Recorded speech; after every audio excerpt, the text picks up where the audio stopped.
आज इस हम बुक समरी में जानेंगे बड़ा कैसे सोचें। हाल ही में मैंने एक बड़ी औद्योगिक कंपनी को रोजगार विशेषज्ञ से चर्चा की। यह विशेषज्ञ हर साल 4 महीने कॉलेजों में जाकर वहाँ के प्रतिभाशाली सीनियर छात्रों को अपनी कंपनी के जूनियर एग्जीक्यूटिव प्रशिक्षण कार्यक्रम के लिए चुनती थी। उसकी बातों से लगा जैसे वह छात्रों के रवैये से निराश थी। मैं हर दिन 8 से 12 ऐसे कॉलेज सीनियर्स का इंटरव्यू लेती हूँ जो हमारे साथ काम करना चाहते हैं। हम स्क्रीनिंग इंटरव्यू में जिस बात पर सबसे ज़्यादा ध्यान देते हैं वह होती है उनकी प्रेरणा, उनका प्रयोजन।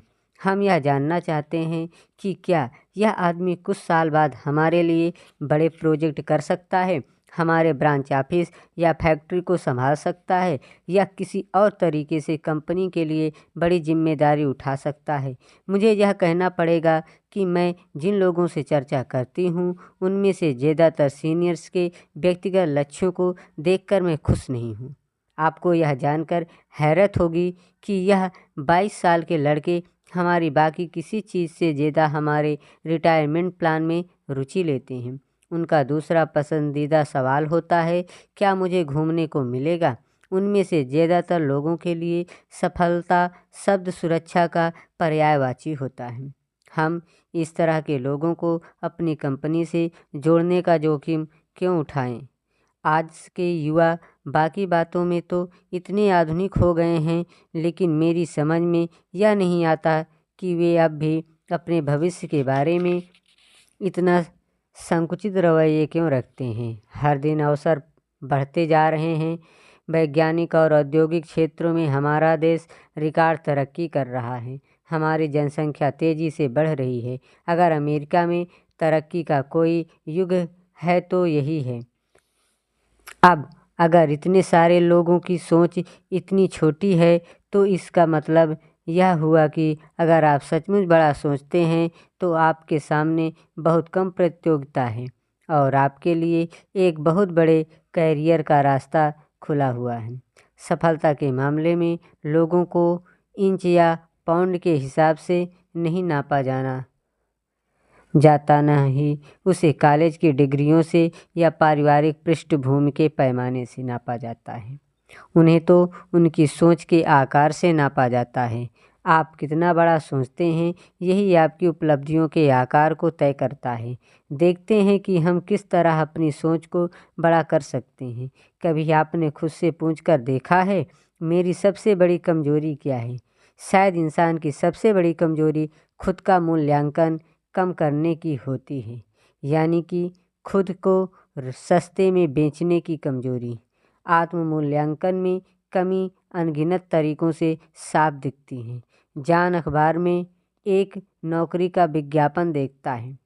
वह इसी तरह की नौकरी करना चाहता है, परंतु वह इसके लिए कोई कोशिश नहीं करता, क्योंकि वह सोचता है मैं इस नौकरी के लिए पर्याप्त योग्य नहीं हूँ, इसलिए कोशिश करने की मेहनत क्यों करूँ। या जिम जोन के साथ डेटिंग पर जाना चाहता है, परंतु वह उससे नहीं पूछता क्योंकि उसे लगता है कि वह तैयार नहीं होगी। टॉम को लगता है कि मिस्टर रिचर्ड्स उसके माल के अच्छे ग्राहक हो सकते हैं, परंतु टॉम मिस्टर रिचर्ड से मिलने नहीं जाता। उसे लगता है कि मिस्टर रिचर्ड जैसे बड़े आदमी उससे नहीं मिलेंगे। पीट नौकरी का आवेदन भर रहा है। उसमें एक प्रश्न पूछा जाता है, आप शुरुआत में कितनी तनख्वाह चाहेंगे?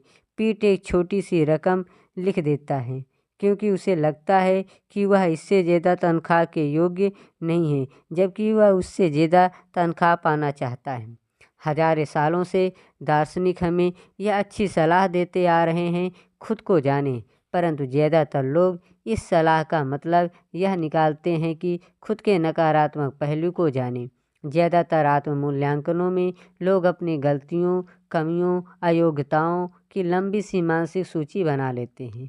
हमें अपनी कमियों पता हो अच्छी बात है, इनसे हमें यह पता चलता है कि हमें इन क्षेत्रों में सुधार करना है, परंतु अगर हम सिर्फ अपने नकारात्मक पहलू को ही जान पाएं तो हम परेशानी में फंस जाएंगे। हमारा मूल्य अपनी नज़रों में कम हो जाएगा।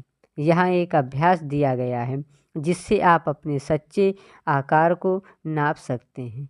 मैंने इसे एग्जीक्यूटिव और सेल्स पर्सनल के अपने प्रशिक्षण कार्यक्रमों में आजमाया है। यह वाकई काम करता है। आपने 5 प्रमुख गुणों को तय करें। किसी निष्पक्ष दोस्त की मदद लें, जैसे आपकी पत्नी, आपका सीनियर, आपका प्रोफेसर, कोई समझदार व्यक्ति जो आपको सच्ची राय दे सके। गुणों के उदाहरण हैं शिक्षा, अनुभव, तकनीकी योग्यता, हुलिया, संतुलित घरेलू जीवन, रवैया, व्यक्तित्व, लीडरशिप की योग्यता। दूसरा, हर गुण के सामने अपने उन 3 परिचित व्यक्तियों के नाम लिख लें जो बेहद सफल हैं, परंतु उनमें यह गुण उतनी मात्रा में नहीं है जितनी मात्रा में यह गुण आप में है। इस अभ्यास को पूरा कर लेने पर आप पाएंगे कि आप किसी न किसी बात में कई सफल लोगों से आगे हैं। ईमानदारी से आप एक ही निष्कर्ष पर पहुंच सकते हैं, आप जितना सोचते हैं आप उससे बड़े हैं। इसलिए आप अपनी सोच को भी अपने असली आकार के हिसाब से बना लें। उतना ही बड़ा सोचें जितने बड़े आप हैं, और कभी खुद को सस्ते में न बेचें। जो व्यक्ति अचल शब्द के लिए दुर्भेद शब्द का प्रयोग करता है या बचत की जगह मितव्ययिता शब्द का प्रयोग करता है, उसके बारे में हम यह जान जाते हैं कि उसकी शब्दावली का दायरा बड़ा है। परंतु क्या उसके पास एक बड़े चिंतक की शब्दावली है? शायद नहीं। जो लोग कठिन शब्दों का प्रयोग करते हैं, जो लोग ऐसे अलंकारिक वाक्यों का प्रयोग करते हैं जिन्हें समझने में आम लोगों को कठिनाई होती है, वे दरअसल दिखावटी और घमंडी लोग होते हैं। और दिखावटी लोग आमतौर पर छोटे चिंतक होते हैं। किसी व्यक्ति की शब्दावली का महत्वपूर्ण पैमाना उसके शब्दों की संख्या या आकार नहीं है। असली महत्व की बात तो यह है कि उसके शब्दों का उस पर और सामने वाले पर क्या प्रभाव पड़ रहा है। यहाँ एक मूलभूत बात बताई जा रही है, हम शब्दों और वाक्यों में नहीं सोचते हैं, हम तस्वीरों या बिंबों में सोचते हैं। शब्द विचारों के लिए कच्चा माल है। जब इन्हें बोला जाता है या पढ़ा जाता है तो हमारा दिमागी कंप्यूटर इन शब्दों को अपने आप तस्वीरों में बदल देता है। हर शब्द, हर वाक्य आपके दिमाग में एक अलग तस्वीर बनाता है। अगर कोई यह कहता है जिम ने एक नया स्प्लिट लेवल खरीदा है, तो हमारे दिमाग में एक अलग तस्वीर बनती है। परंतु अगर आपको बताया जाता है जिम ने एक नया रैंच हाउस खरीदा है, तो आपके दिमाग में दूसरी ही तस्वीर बनती है। हमारे दिमाग में अलग अलग तस्वीरें अलग अलग शब्दों की वजह से बनती हैं। इसे इस तरीके से देखें, जब आप बोलते हैं या लिखते हैं तो आप एक तरह से दूसरे लोगों के दिमाग में फिल्में दिखाने वाले प्रोजेक्टर का काम कर रहे हैं, और आप जिस तरह की फिल्म दिखाएंगे सामने वाले पर आपका प्रभाव वैसा ही पड़ेगा। मान लीजिए आप लोगों को यह बताते हैं, मुझे यह बताते हुए दुख हो रहा है कि हम असफल हो गए हैं। इस वाक्य का उन लोगों पर क्या असर होगा? वे लोग इन शब्दों में हार और निराशा और दुख के चित्र देखेंगे जो असफल शब्द में छुपे हुए हैं। इसके बजाय अगर आप कहते हैं यह रहा एक नया उपाय जिससे हम सफल हो सकते हैं, तो इससे उनका उत्साह बढ़ जाएगा और वे एक बार फिर कोशिश करने के लिए तैयार हो जाएंगे। मान लीजिए आप कहते हैं हमारे सामने एक समस्या है। ऐसा कहने पर दूसरों के दिमाग में आप एक ऐसी तस्वीर बना देंगे जो सुलझाने में मुश्किल और अप्रिय होगी। इसके बजाय यह कहें हमारे सामने एक चुनौती है, और इस वाक्य से आप एक ऐसी मानसिक तस्वीर बना देते हैं जिसमें आनंद है, खेल है, करने के लिए कुछ अच्छा है। या किसी समूह से कहें हमने काफ़ी बड़ा खर्च कर डाला और लोगों को लगता है कि खर्च हुआ पैसा कभी वापस नहीं लौटेगा।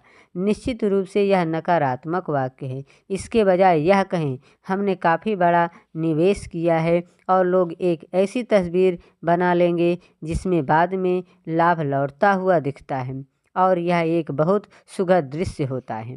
मुद्दे की बात यह है, बड़े चिंतकों में अपने और दूसरों के मस्तिष्क में सकारात्मक, प्रगतिशील और आशावादी तस्वीरें बनाने की कला होती है। बड़ी सोच के लिए हमें ऐसे शब्दों और वाक्यों का प्रयोग करना चाहिए जो बड़े सकारात्मक मानसिक चित्र प्रदान कर सकें।